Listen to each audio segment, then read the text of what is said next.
Ponte cómodo y goza de mi lectura. Dagger, escrito y narrado por Mayra Solís de Jesús, para su canal Azul Zafiro. Octubre 2025.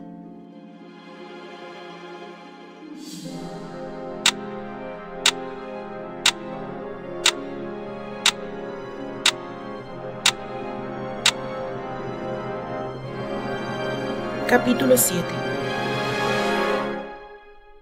75 Street y Riverside Drive, Nueva York. Las semanas transcurrieron con normalidad. Mismos horarios, obligaciones y compromisos rutinarios. El clima siempre es caprichoso. Ráfagas frescas se dejaban sentir moviendo la veleta, meciéndola de tiempo en tiempo, retornando invariablemente, cual brújula enamorada del magnetismo, hacia su amor, el norte. Adeline Billin se mantenía tranquila. Su salud y ánimo mejoraron en los meses anteriores. Romualdo se mostraba chispeante e incluso lo escuchaba reír. Tenía un semblante más amable y vital, menos gruñón, debido a sus obligaciones como dueño del Desiree y su propio trabajo como músico. Ese cambio la hizo reaccionar de inmediato. Era un pequeño contoneo, uno muy pequeño en la rutina de aquella casa. Esos vuelcos de la veleta que nunca se movía hicieron que la cantante detuviera su propia rutina y pusiera atención a la dirección del viento. Romualdo siempre fue atento con ella. No hubo quejas ni reclamos a sus deseos de mantenerlo cerca. Conversaban sobre lo único que parecía tener en común, la música. En los días más grises, cuando su salud desmejoraba, Romualdo tocaba para ella. En pocas ocasiones le dedicó alguna sonrisa. Ahora sonreía con frecuencia mientras hablaba con los encargados de mantener la casa en orden. Dentro de Romualdo Cavendish había pasión, frenesí, aunque a ella particularmente no se la hubiera demostrado. Tenía curiosidad por conocer el motivo. No era posible que se materializara su peor miedo, ese fantasma hialino que tenía nombre, pero no un rostro. De tratarse de ese asunto que descubrió violando la privacidad y husmeando las pertenencias ajenas, Romualdo ya no volvería a dormir a esa casa, pero volvía. Y para la cantante era lo único que importaba. Con el cambio de estación y los vientos del norte enfriando el ambiente, Adeline optaba por cuidarse de los cambios bruscos de temperatura. De no hacerlo, las fiebres regresaban, debilitándose más. Por recomendación de su mecenas, accedía a tomar un poco de sol por las mañanas en la veranda que daba al jardín. Cuando enfriaba, se mantenía dentro en el solario, resguardándose de los vendavales otoñales. Necesitaba un poco de color y no parecer una efigie de porcelana, bella e intangible como una obra de arte, pero plana, vacía, carente de vida. Adeline solicitaba que le cepillaran su larga y rubia cabellera para mantenerla acicalada y lustrosa. Usaba un poco de colorete para unas mejillas y labios arrebolados. Cuando Romualdo llegaba a casa y la encontraba en aquellas condiciones, se mostraba complacido.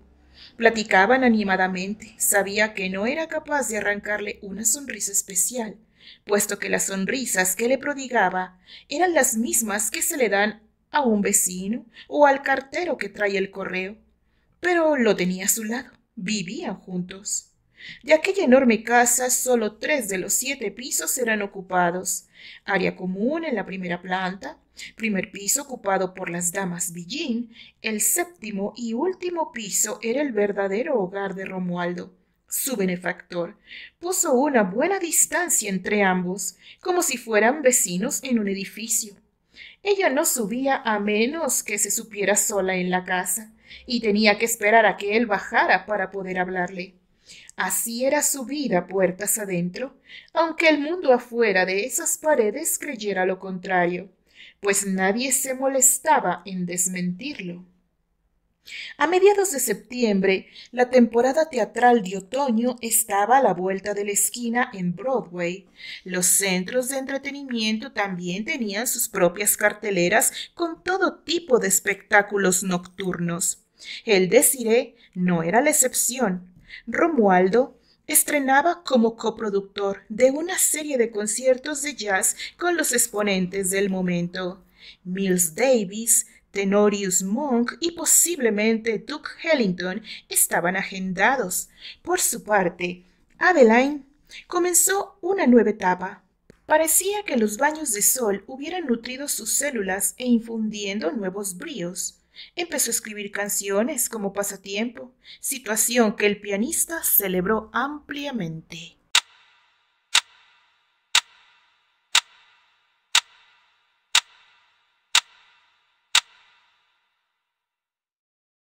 Murmuraciones comenzaron a rondar por la cocina y entre los pasillos de la casa Cavendish. Lamentos por la señorita de la casa, al igual que la furia desatada de la madre por los chismes. La señora Villín nunca se atrevió a enfrentar la situación. Temía que en un arrebato fueran echadas a la calle.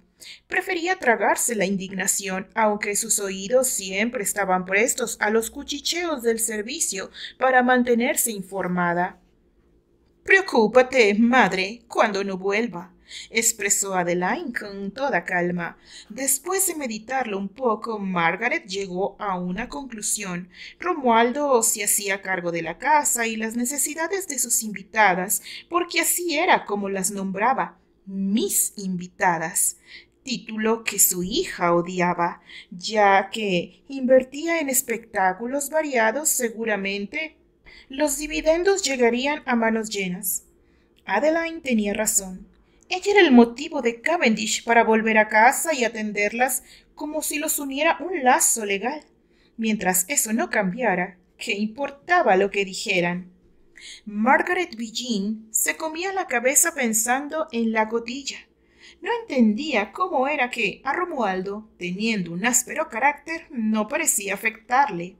¿Sería verdad que una dama encumbrada y rica lo estaba ayudando financieramente? A la madre de Adeline le constaba que Romualdo no era ningún muerto de hambre. Era heredero de una gran fortuna, alejado de su familia por seguir su sueño con la música. Pero ella como madre sabía que no importaba lo que los vástagos hicieran. Un hijo siempre sería un hijo, más si generaba fuertes cantidades de dinero.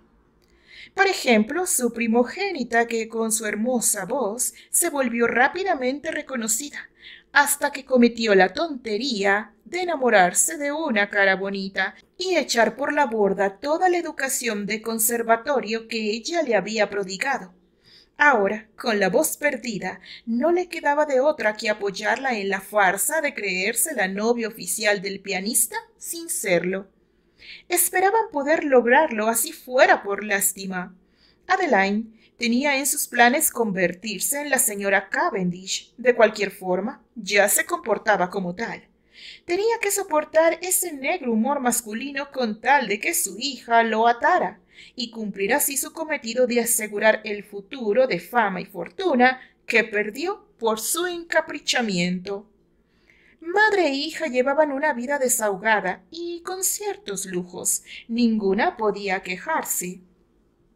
A Cavendish le gustaba la calidad, tenía un gusto exquisito, vestía con elegancia. Un estilo de vida así no lo lleva ningún pelagatos pobretón. Quizás Romualdo había tomado algún préstamo de esa dama misteriosa para despegar en la industria de las producciones y después lo pagaría al recibir las ganancias. O tal vez, reflexionaba la mayor de las Villín, ya lo estaba pagando con la moneda impúdica en su entrepierna. Aquello le parecía inmoral y una falta de respeto para su hija que vivía con él como su pareja en apariencia, aunque no había ningún arreglo de tipo sentimental entre ellos. Con el tiempo descubrió que realmente era fácil hacerse de la vista gorda y simplemente dejar que la gente pensara lo que quisiera. A ella le convenía como a nadie esa situación. La fama de su hija se había esfumado. Tenían que pensar en el futuro, y un futuro en la pobreza nunca estuvo en sus planes.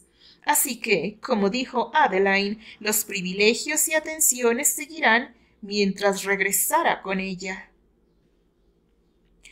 Cavendish era un hombre soltero, que seguramente tenía necesidades masculinas como cualquier caballero de su edad, meditaba Margaret.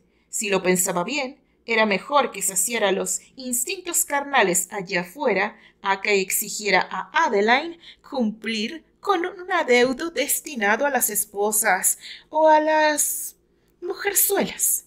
Su hija no era una cosa ni la otra. Antes muerta que permitir que Romualdo lo obligara a entregar a su hija en prenda por las comodidades de que gozaban ambas. Si el hombre deseaba una mujer en su cama y en su casa, sería solo por el voto del matrimonio. Así su hija y ella misma estarían protegidas por la ley. Conociendo a Romualdo y lo reacio que era hablar de cualquier tipo de compromiso, no se expondría a que saciara su lujuria y morbo con Adeline. Después de aburrirse de una pobre enferma, las abandonaría a la buena de Dios. Era mejor dejarlo hacer sus enjuagues como mejor le pareciera, siempre y cuando ellas no se vieran afectadas. No era la primera vez que aparecían chismes, pero ya había durado más de la cuenta. Debía suponer entonces que habría algo de verdad en las malas lenguas. Si el músico sacaba provecho de ello o no, ¿qué le importaba? Mientras su hija no decayera del pedestal donde la tenía, el lugar de honor en su propia casa. Por los escándalos no debía preocuparse. Romualdo, en todo ese tiempo, había demostrado una conducta férrea y casi intachable. No alimentaba las habladurías. Con el tiempo todo volvía a la normalidad. Seguía siendo el hombre de siempre. Esa vez no tendría por qué ser diferente.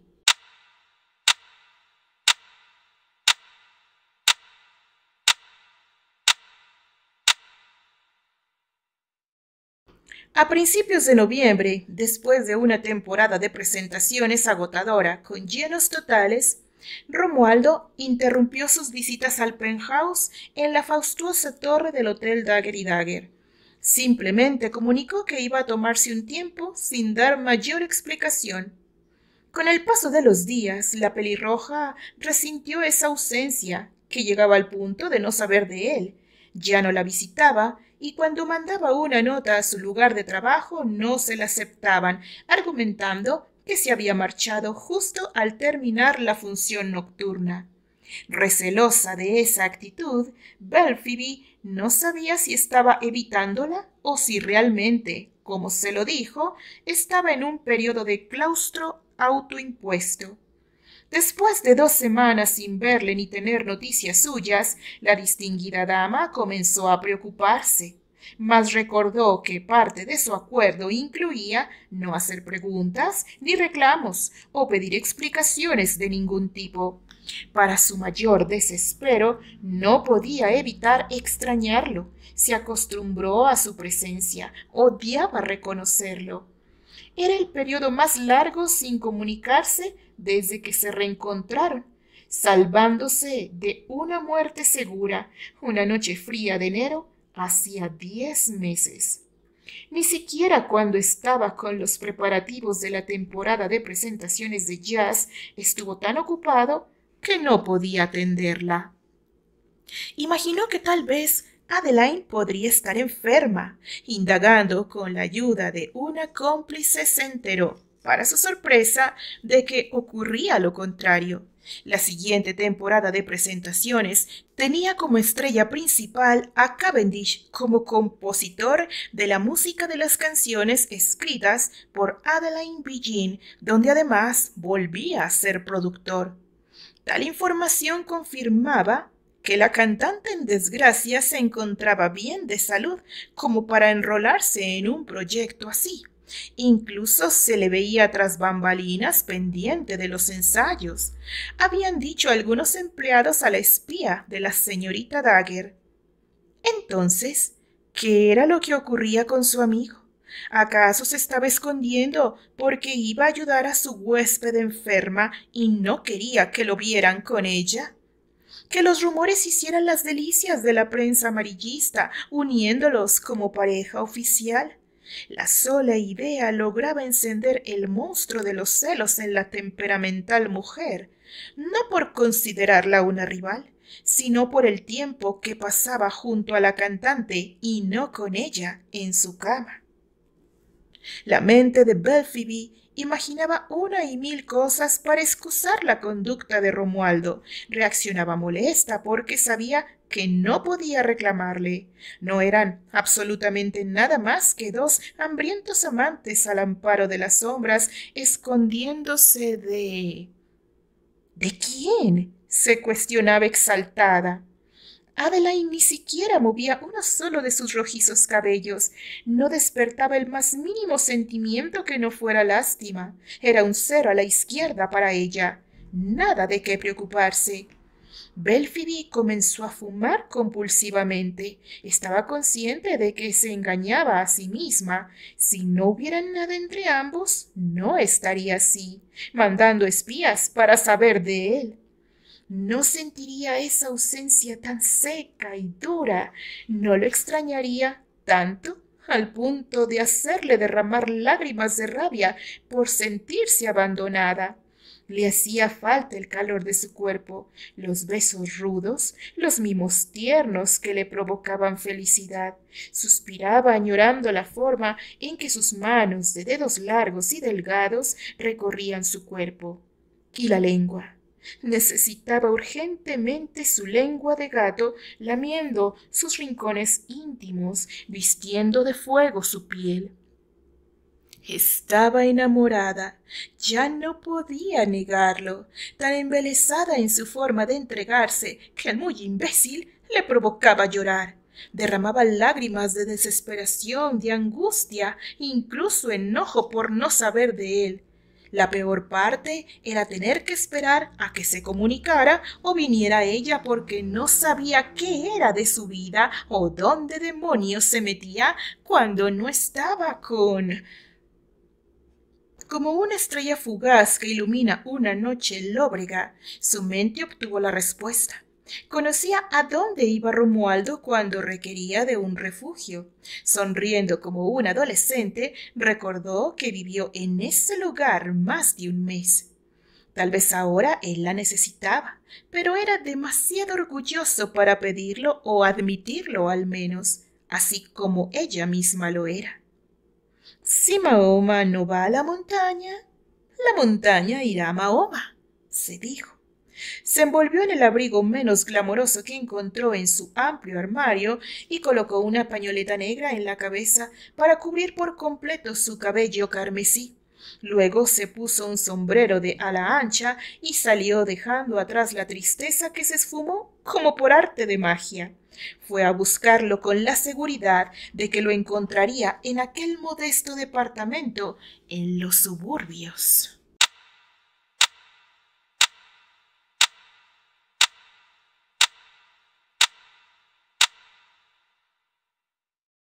Parece que no te alegra verme, expresó la dama esbozando una sonrisa.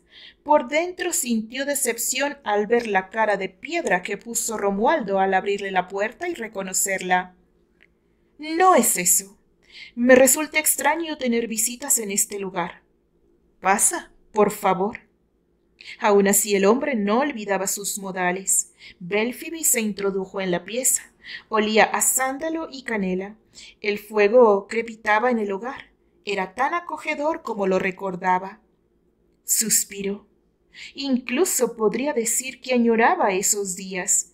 Solo un poquito, porque en su presente tenía a Romualdo de forma más carnal.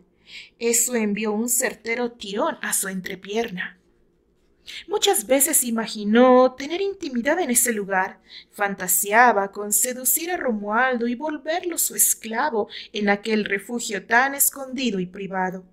Una ilusión recurrente y anhelada, máxime tratándose de Romualdo Cavendish, que con su sola presencia era capaz de derretir el autocontrol de cualquier mujer. Belphegor ya había probado ese veneno anteriormente, ese que ahora volvía su femenina anatomía voluptuosa y al mismo tiempo líquida por dentro. El pensamiento lúbrico apareció de inmediato. Conocía ese deseo en los ojos de las mujeres que tuvieron la suerte de acercarse al artista. La histeria sexual femenina se podía respirar en el aire cuando él aparecía. Un alfa en medio de una manada de lobas en celo, luchando encarnizada y descaradamente para ser elegidas. La afortunada sería llevada al cubil para ser activamente montada durante la luna llena. Toda mujer consciente de su feminidad deseaba un lugar secreto donde un hombre apuesto, un poco de caballeroso y otro poco de sinvergüenza, la poseyera y la dejara pidiendo más. Luego de satisfacerla, marcharse al alba sin ningún tipo de reproche o pregunta, siempre de buen semblante y dispuesto a complacer sin importar el pasado o el futuro, solo el momento presente y los cuerpos entregándose a los deleites. Esa clase de fantasías provocaba a Romualdo, lo sabía bien. Eso fue precisamente lo que la llevó de vuelta al lugar que le sirvió de escondite, buscando una dádiva que Romualdo mantenía bien oculta bajo su ropa. Casi podía aspirar el aroma de su piel tibia, limpia, rozagante de vitalidad. Cómo ansiaba su cuerpo viril, provocando que sus labios rojos se abrieran y la lengua se le secara con el aire entrando y saliendo, alterando su ánimo de forma involuntaria. ¿Y qué hay de nuevo?, preguntó Belphegor para borrar el descarrilado y caliente pensamiento, como si se hubiera encontrado por casualidad en alguna esquina de la gran ciudad. Se quitó los guantes de piel, la mantilla de la cabeza y se deshizo del abrigo dejándolo en el respaldo de una silla como intento de salvar el yermo humor que Romualdo despedía, cuando ella venía ardiendo desde el instante exacto que escuchó sus pasos tras la puerta, incluso antes de atender y abrir. Trabajo, mucho trabajo. Estudio y practico nuevas composiciones, fue la parca respuesta. Tenía tiempo sin saber de ti. Quise comprobar si todo marchaba bien, canturrió con una vocecita infantil. Todo va como siempre, hermosa Diana. ¿Estás seguro? ¿Qué pretendes? Dijimos que sin reproches ni explicaciones, lo que ves es lo que hay. ¿Qué quieres decir?, inquirió ella sin entender sus palabras. Exactamente eso. Uy, parece que no estás de humor. Belphegor frunció el ceño por la forma en que Romualdo respondía. Así es, no lo estoy. La ardiente dama no se dejó impresionar por el tono déspota del residente. Parecía que tenía una visión del viejo Romualdo frente a ella, encabritado y de cuestionables modales. Pero si las apuestas consistían en rabietas, ella era una soberbia apostadora. ¿Es por Adeline que estás así?, preguntó sin remilgos.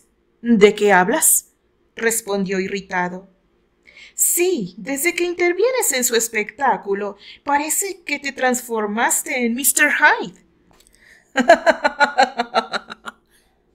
La risa de Romualdo resonó en el departamento.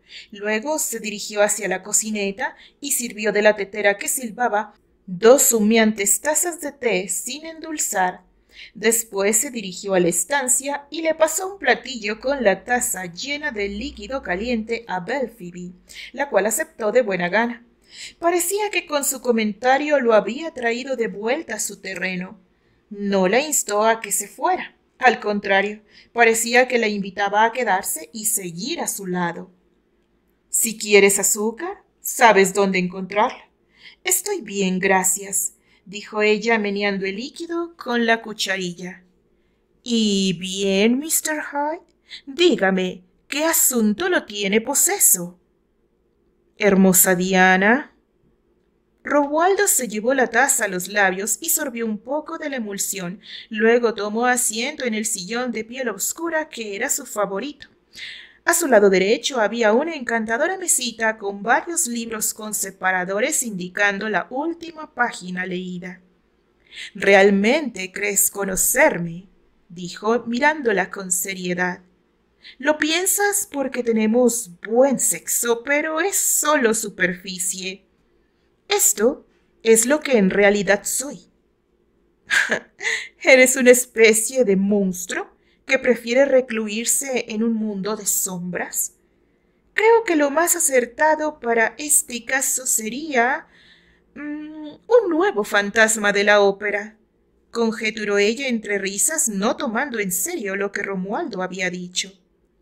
El músico lo notó de inmediato, moviendo la cabeza en negación. Era mejor que ella lo tomara como una broma. De todas formas, no la convertiría en su confesor privado, menos en su psicoanalista. Creo conocerte un poco mejor que Adeline, remató la pelirroja con suficiencia, no permitiendo dejar el tema. Adeline Bellin, compositora apoyada por Cavendish. Puede ser, contestó él volviendo a beber de su taza. Hay cosas que ella sabe que tú no. Imagino que sí. No en balde han vivido bajo tu techo durante tanto tiempo. Seguramente conoce tu platillo favorito, el licor que prefieres, las flores que adornan el salón de tu casa. Están dispuestas grácilmente para darte la bienvenida. Sabrá el tono de tu bata de terciopelo e incluso tu color favorito de pijama. Pero yo conozco el lunar en tu trasero, esa sedosa línea oscura que marca el camino entre tu ombligo y el Edén, dijo ella mirándola sobre el filo de la taza. Luego bebió para humedecer sus labios secos. Conozco tu forma de jadear cuando te encajas profundamente y el tono de tus ojos cuando tocas el cielo. Apuesto mi fortuna a que ella ni siquiera sueña con ese tono de azul. Romualdo la encaró sin esquivar la mirada. Había vehemencia en sus palabras y parecían sinceras. De inmediato su estómago dio un terrible vuelco. El corazón latió aprisa con aprensión. Belphebe estaba involucrada sentimentalmente. Lo supo desde que la vio parada en el umbral. Lo rectificó en el momento en que marcó diferencias entre ella y Adeline. Esa aventura no acabaría bien, nada bien. Ya lo presentía de antes, y ese era el motivo que no quería admitir, la necesidad de poner distancia. Otra vez estaba en ese agujero oscuro que lo reclamaba de vez en vez a perderse en letargo. Quizás sin pensarlo lo hizo con toda intención para probar que estaba en lo cierto.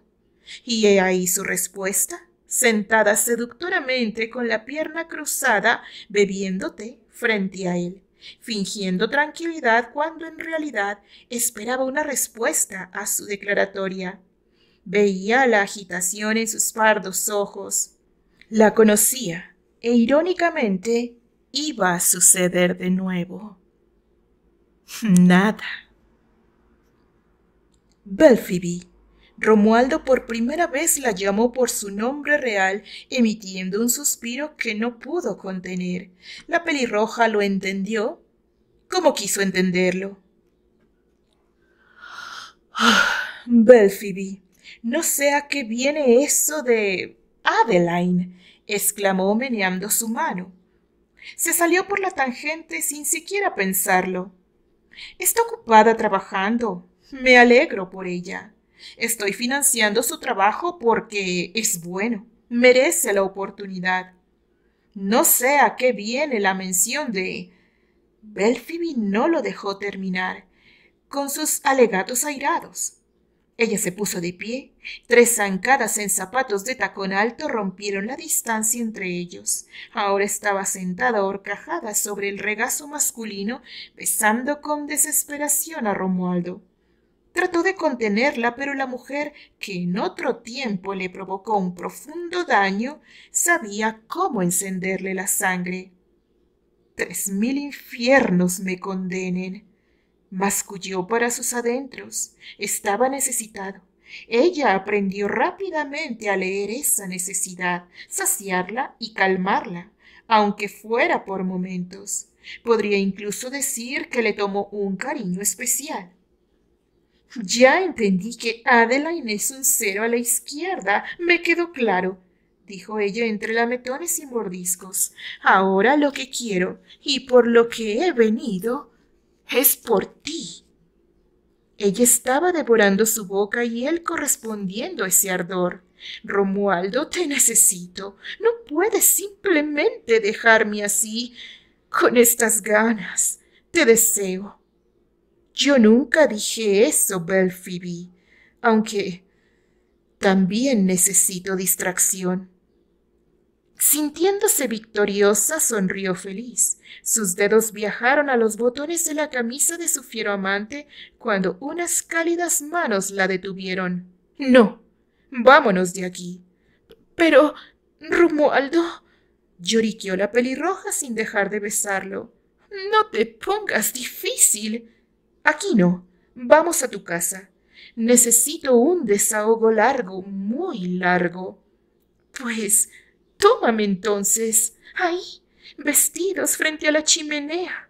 La chica jadeaba enloquecida mientras señalaba el tapete de diseño damasquino.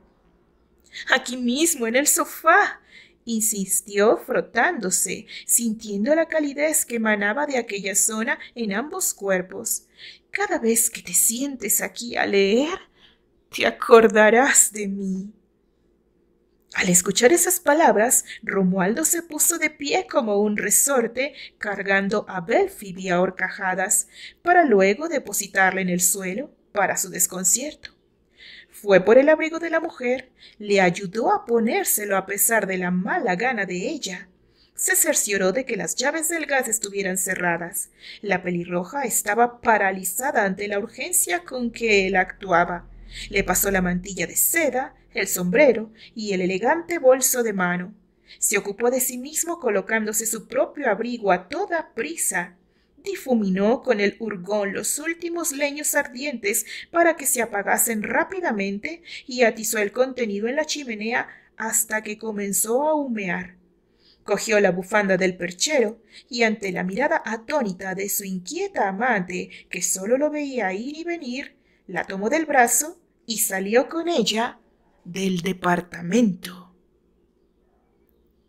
Continuará.